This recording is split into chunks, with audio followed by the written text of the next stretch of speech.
Breakdancing to a Christmas carol.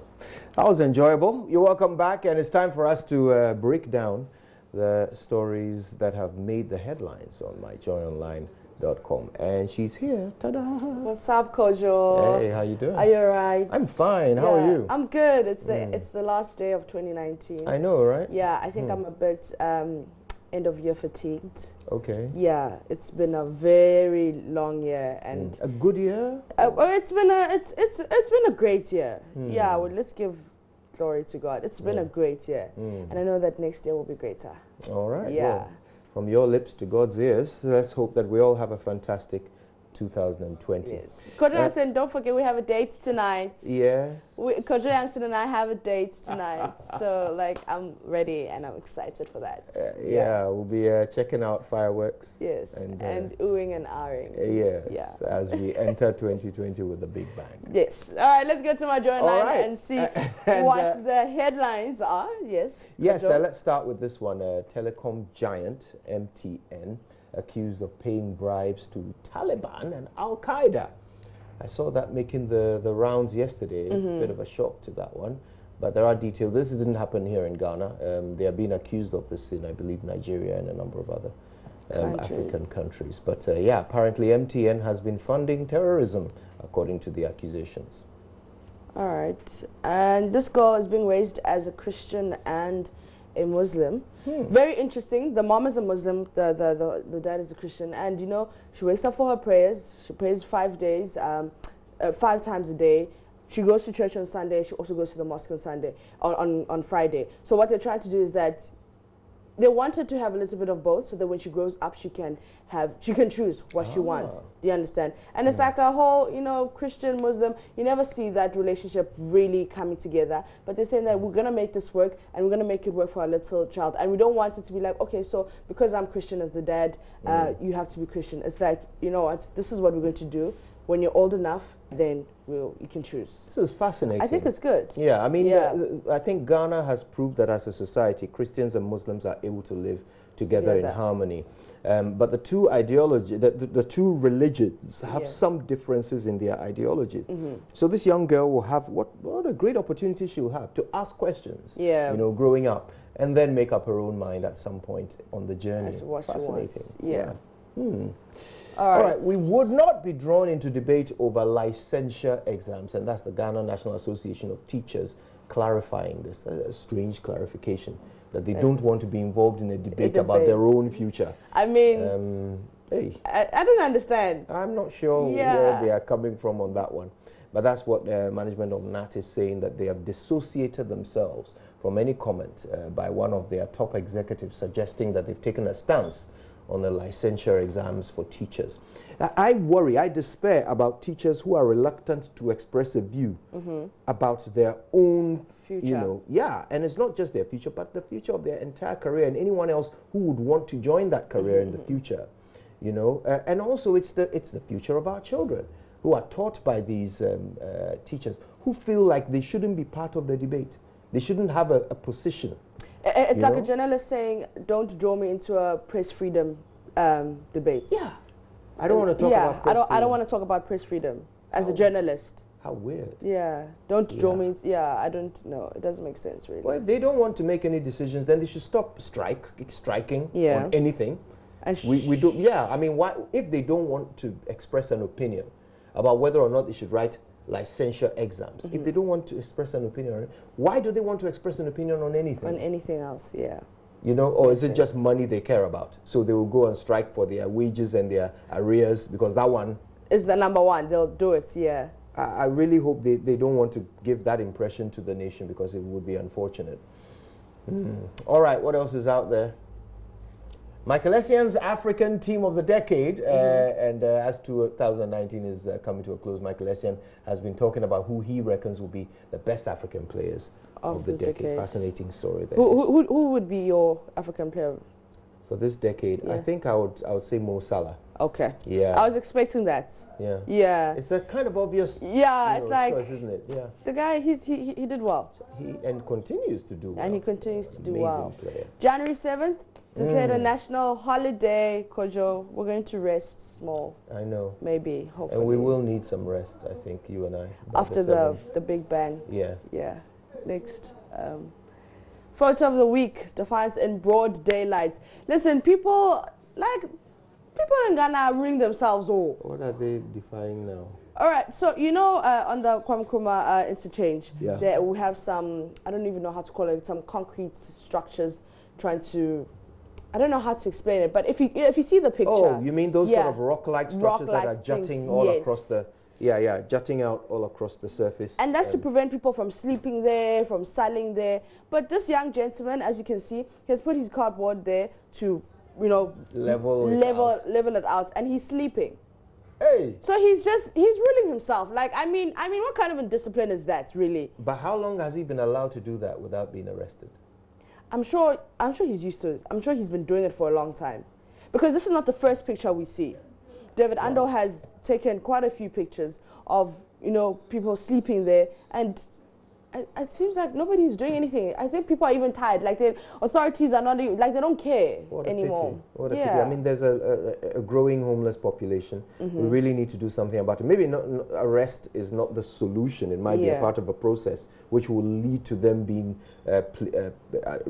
accessing some sort of social welfare to help improve their situation. But the point is that there's a reason why you don't want homeless people sleeping out on the streets. I mean, not just because it doesn't look nice, but it's for their own safety, you know, and it's for their own health. Some of them have children, and you see them sleeping on a corner outside on a filthy pavement with these young children who are yet to build their immune systems, you know, inhaling and imbibing all kinds of things, eating off the floor.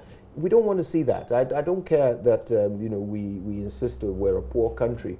But you know, it is more about the character of the nation, how we treat our most vulnerable. That's true. It's not about how rich we are, you know. And it doesn't always take money to solve some of these problems. It just takes a community coming together. So it's so sad to see this. But yeah, and the impunity is crazy. They've built this particular you know, area with the jutting rocks to avoid people sleeping rough there. And somebody is like, that is where I'm going to sleep. That's just... Where they said I shouldn't sleep. Can't he apply that same defiance to poverty? That's a very good question. That's a very good question. But I guess it's easier to sleep there than it is to defy poverty. But DVLA, investigating cases of different vehicles with the same license plates. You know, last week, a photo emerged on social media, same number plates. A lot of people were saying that it's photoshopped. I know, but to what end? Like, who wants to... Why? Yeah. I don't know. No. Yeah, so DVLA said they're investigating that because after that photo appeared on social media, a few others, appeared, and I mean, same license plates, and well. Anyway, so now somebody's looking into it, which is what needs to happen anyway. DVLA hopefully will give us an update on that. An educational channel, Joy Learning on Multi TV, launched. That's exciting news. I know. Yeah. I mean, you will be shocked. And now that you've started, you know, going out of Accra a lot more, Maps, you will be shocked to see how many people in this country enjoy multi-TV. I know. You know, the digiboxes. You go into some of these villages and every hut has a satellite dish on it, you know, and they're all consuming multi-TV because it's affordable, and of course the variety of programming is great. But now they've even improved it further by adding this tuition channel on TV. So it's just educational content, and if you're a student of any level, you can, you know, primary or secondary level, you can actually tune in and catch educational content that will help you in school. You know, it's brilliant. It's a brilliant idea. Combining, you know, the sort of visual world, which very often is steered towards entertainment, with the very big need of educating our population. Educating our population. You know what I meant. It's okay.